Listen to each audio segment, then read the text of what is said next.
መጸለይ ስትጀምር ከቤት ይጀምራል። መንበርከክ ስትጀምር ከቤት ይጀምራል። ልክ መስገድ ስትጀምሩ መንፈሳችን ይለወጣል። እግዚአብሔር ስሙ የተመሰገነ ይሁን።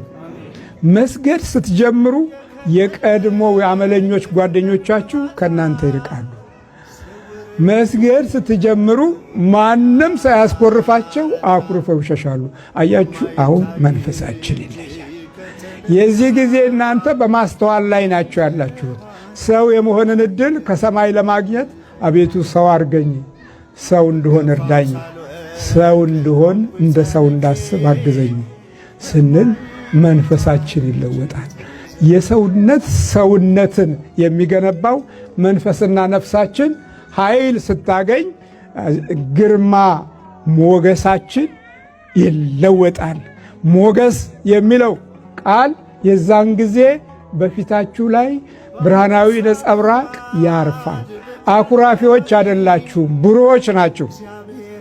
ፊት አጨማዳጆች አይደላችሁም፣ ቀናዎች ናችሁ። ፊተ በራዎች ናችሁ። ለምን? ከእግዚአብሔር መንፈስን እንለምናለና ሞገሳችን እንዲሆን። 4 ነገሮችን ይሰራል መንፈስ ቅዱስ። ዋናዎቹ፣ አንደኛ ሕሊናችንና አእምሯችንን ወደ ሰማይ ይለውጣል። ሁለተኛ የነካነውንና ያየነውን ሁሉ እግዚአብሔር አምላክ በመንፈሱ በኩል ይባርካል። ሶስተኛ ከኛ የሚወለዱት ልጆች መለኮታዊ ኃይል ኖሯቸው ወደ ክፉ እንሄዳለን ቢሉ እንኳ አይሄዱም። ቢሄዱ እንኳ ቶሎ ይመለሳሉ። ለምን? የቤተሰቡ ውርስ የቤተሰቡ ስጦታ ስለሆነ ቅዱስ መንፈስ ስለሆነ። በአምልኮት የገነባችሁት አካል በሕይወት የሚገለጠው ላይ ትልቅ ትርጉም ያለው የሕይወት በረከት ይዘው ይወለዳሉ። ግን ክፉ መንፈስ ከሆነስ ያለቅሳሉ፣ ይጨነቃሉ፣ ግራ ይገባቸዋል፣ ይማራሉ፣ መልሰው ይደነቁራሉ። የተማሩትን ያህል አታገኙትም፣ ያወቁትን ያህል አትረዷቸውም፣ እነሱም አይረዷችሁም። መንፈሳችን ተለየ ማለት ነው። አያችሁ፣ የሰው ልጅ የቆመው በሦስቱ መለኮታዊ ምስጢር ውስጥ ነው። በመንፈሱ፣ በነፍሳችን፣ በስጋችን። ስጋ ነፍሳችን እንግዲህ ከውስጣችን በጎ ነገር የምትፈልግ ናት። ነፍስ ተስፋ ከሌላት ስጋ በሚገባ ክፉ ኃይልን ያስተናግዳል።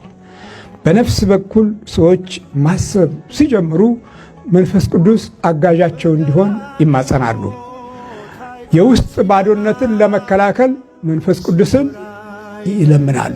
መንፈስ ቅዱስ ሆይ በሆነ ባዶነት ውስጥ አንተ ሙላ ይላሉ።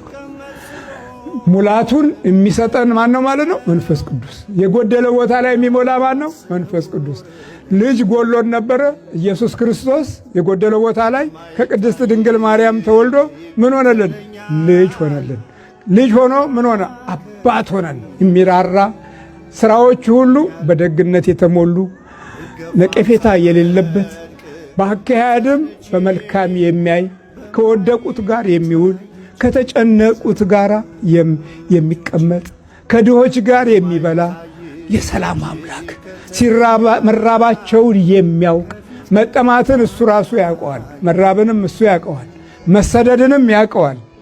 በስደታችን ውስጥ ሁሉ እሱን ስንጠራ ጉልበት እናገኛለን።